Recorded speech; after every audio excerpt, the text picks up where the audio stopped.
Close talk and breaking news. AM 760. You know, a lot of times talk radio is criticized for just, putting out opinions of angry white men.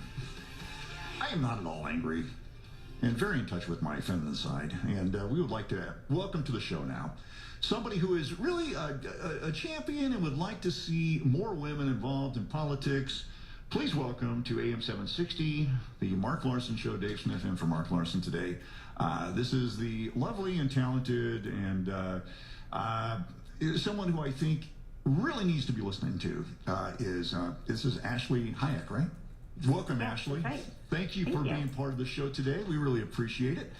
You are involved with a group called it's the CWLA, and that basically stands for what? It's the California Women's Leadership Association. And what is the mission of your association? So we are a statewide organization. We were created over 25 years ago by 6 women, which include now Congresswoman Mimi Walters, State Senator Pat Bates. And they were visionary in that most local women's groups at that time were pigeonholed to social issues. And they wanted to focus on women in business, limited government, economic growth, and tax reform. So we're twofold. We have a 501c4 advocacy group, which is member-based, and then we also have a political action committee or a PAC. And our advocacy arm really focuses on, we really want to educate our members as well as female voters on important issues and policies. And then we engage elected officials on pro-economic policies and advocate for smaller government, lower taxes. And then, of course, our political action committee helps to elect and endorses Republican women to office and support those women or those elected officials or candidates that are in targeted seats that support women. So it sounds pretty much like it's a group that's kind of conservative in nature as far as your approach to social issues, et cetera. We don't take any position on social issues at all. Okay. So our whole focus is all on growing the economy, women in the workforce, providing opportunity, equal opportunity for women.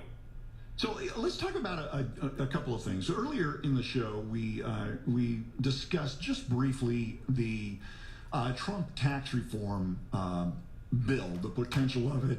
It was reviewed and had some analysis done by an organization, and we talked to an accountant about it. What are your thoughts on that?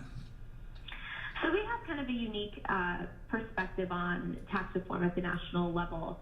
This morning, the Ways and Means Tax Subcommittee had a hearing on how tax reform will help small businesses grow. And we're trying to appeal to congressional members currently for a tax code to be updated to allow for child care to be a complete tax write-off for working parents. That's our priority, our main focus right now in terms of tax reform. Right now, the current tax code disincentivizes women with families from staying in the workforce because of the incredible burden and cost of child care, and it usually costs 30% or more of a full-time salaried woman's income in California.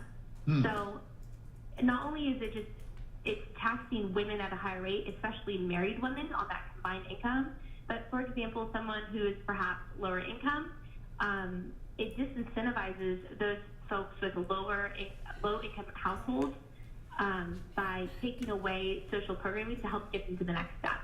So once you make a certain amount of money, you no longer are allowed access to programs such as Medicaid, and they're considered making too much, so they'll opt for staying out of the workforce instead of trying to further their careers.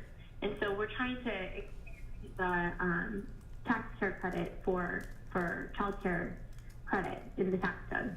Yeah, a lot of these thoughts sound similar to kind of the thoughts that were expressed by Ivanka Trump over the last year or so, starting, I guess, with the RNC back in Cleveland about this time last year. What are your thoughts on her? Because she's someone who I think is just extremely impressive, and yet is not necessarily portrayed that in kind of the mainstream media. You know, one thing that we have said time and again is we believe that we live in a time, we're in the 21st century, that a woman should not be judged based upon who her daddy is. And that's what's happening right now. You know, earlier this year, we came out with a statement about how when people decided to boycott her brands because they don't believe in what her father is doing, that's wrong, that we should be supporting women. Women finally have access to the White House. We have a seat at the table. We have a woman who's encouraging equal opportunity, equal pay.